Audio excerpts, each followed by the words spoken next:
Weekend పార్టీలు, Sunday పార్టీలు, వన భోజనాలు ఇలా రకరకాలుగా మనం అడవుల్లోకి వెళ్ళిపోతూ ఉన్నాం. అడవుల్లో ప్లాస్టిక్ వ్యర్థాలు తినిపడేయటం వల్ల ఎన్నో వన్యప్రాణులు చనిపోతున్నాయి.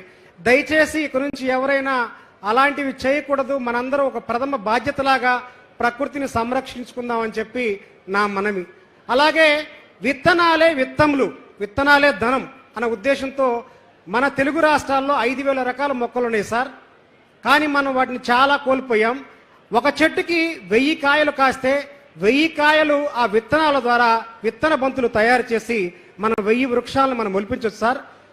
తొలకరి జల్లు సమయంలో ఎత్తైన కొండలు, గుట్టలు, కుంటలు, మైదాన ప్రాంతాలు, పలచని అడవుల్లో మట్టి, ఎరువు సమానంగా కలిపేసి మనం తినిపడేసిన ఏదైనా ఒక నేరేడు కానీ, సీతాఫలం కానీ, ఏదైనా ఒక విత్తనాన్ని మనం చుట్టూ కనుక మనం చల్లినట్లయితే కనీసం మనం 100 చల్లితే అందులో 4వ వంతు ఒకటైనా ఖచ్చితంగా మొలుస్తుంది సార్.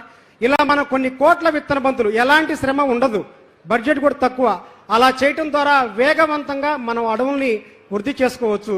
ఈ విత్తనాలే విత్తములుగా మనం కాపాడుకోవాలని చెప్పి నా యొక్క చిన్న మనవి.